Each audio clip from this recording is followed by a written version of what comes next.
Hey, Church of the Redeemer, great to be back to you on this video. As many of you know, the bishops of the GAFCON world, that's the Global Anglican Future Conference, gathered in Abuja, Nigeria this past week. It was an amazing time. We had Bishop Quig Lawrence, Bishop Steve Breedlove, myself, Bishop Adam Ndudu, Bishop in Residence in the diocese, and of course, the General Secretary of GAFCON is Bishop Paul Donison. Great time. We're working on a document to send out to the whole diocese about our thoughts, impressions, and experiences at GAFCON.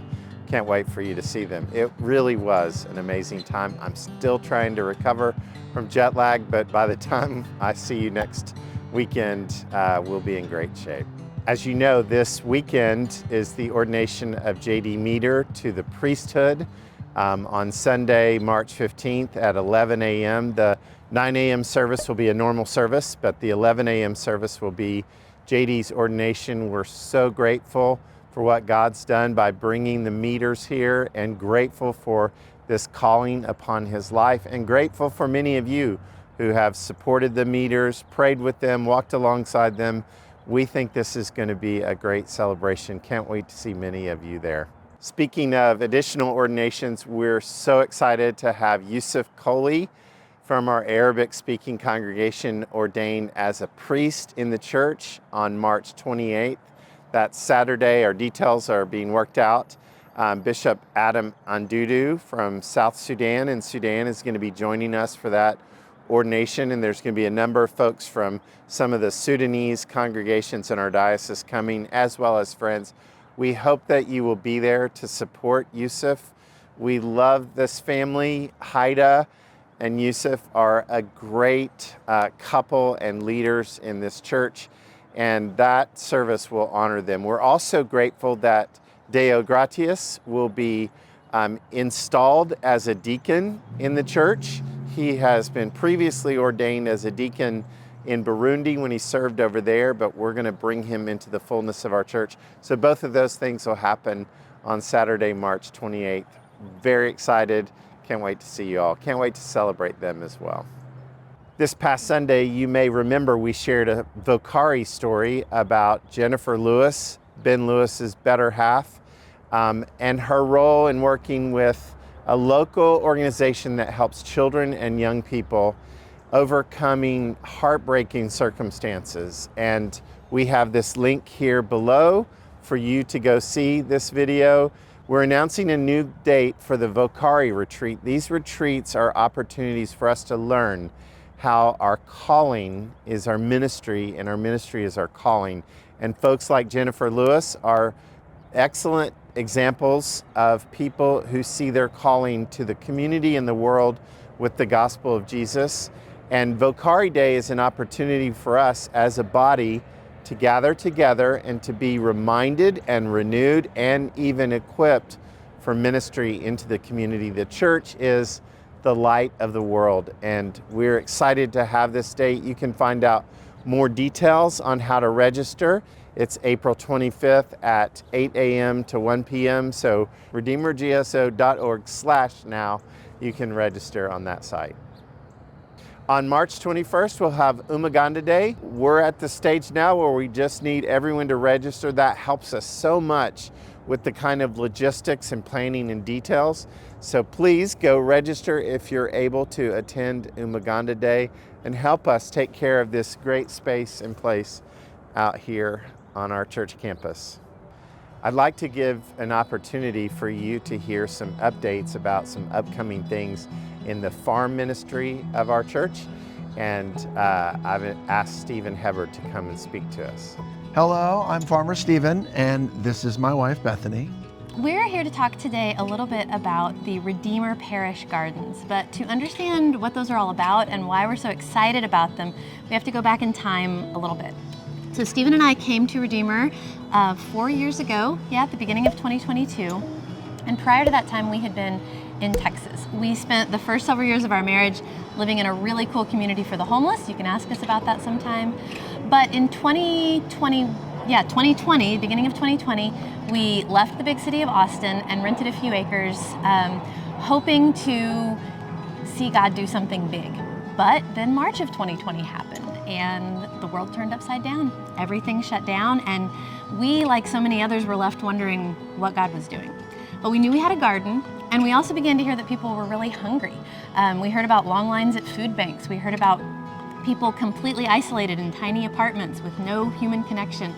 And so we decided to see what God could do if every Saturday we took the produce from our garden and put it on the table and said, come. And to our great surprise, from the very first week, people came.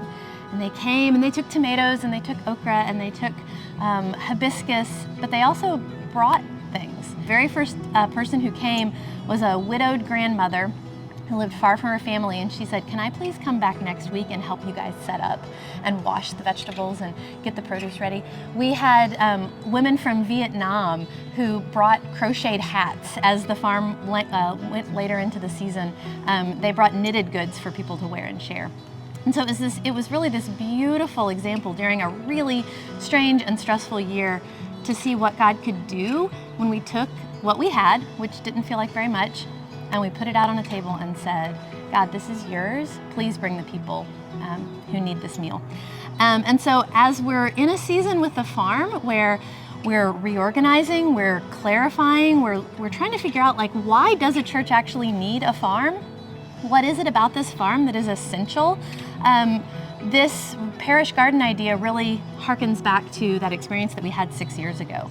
And I'm going to let Stephen talk more about that. Yeah, so behind us here are our Redeemer Parish Gardens, and they are something we're really excited about in this coming season. Like the COVID season, this has been a really hard season for our brothers and sisters that are immigrant and refugees in the Greensboro and beyond area. And specifically what we're hearing is that there is a lot of people that are not willing to go to the food banks because they're afraid. Whether that is a legitimate fear or an illegitimate fear, it's a reality for a good chunk of our community. And in talking with Natasha Nicolesa, who is a member of our vestry and a member of our church, who runs a community center for tutoring and for the care of refugee families in our area, they are telling us that they are not able to get the food that they need. And so we created the Redeemer Parish Gardens program to be a groundswell parish-based ministry that our church is shepherding for the benefit of a blessing of immigrants and refugees in our area. And so the produce from these backyard and what I hope are front yard gardens are going to go directly to those community centers in the 2026 year. And then beyond that, we have great hopes that these will even be part of a new kind of farmers market that our church will be putting on, that we're calling our Farm to Flourish market. So we invite you to purchase these gardens, which are just fully going to be fully decked out with all of the produce that the immigrant and refugee community in Greensboro loves, and we're kind of doing the work to make sure that we can bless you with all the education throughout the course of the year, so that you can grow these. And then when you're coming on Sunday, bring your produce with you as an act of worship. So we get to gather this produce together, we get to bless it, and then we take it from here out to the people who need it the most. So the Redeemer Parish Gardens program is being installed in the next month. So we encourage you to get your spot right now. This year we'll have 12 of these, both of these together at people's homes within this church. So we invite that to be in your front yard, and Bethany and I will be creating the things that will wrap around that, so that will be as a maximally meaningful thing for your family, for our church, and for our city. So if you're interested in one of these parish gardens, there is a cost up front. But I want you to think about this not as a purchase, but as a way of, again, giving your first fruits for something that God is doing in our community. So the cost for the Redeemer Parish Garden includes the materials for the garden bed, but also the installation, which is going to be done by our Farm to Flourish teens.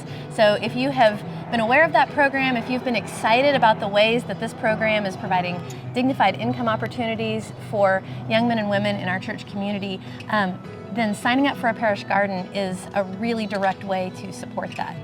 Along with the actual garden bed, you're going to receive the soil and a starter kit of the plants. And this is not your typical garden plant starter kit. It's going to include plants and vegetables and herbs that are really desirable by families from all different countries, but are kind of hard to find in Greensboro. So cassava and tulsi, and what else? What are some of the others? And togi, African eggplant. Mm-hmm. Yeah.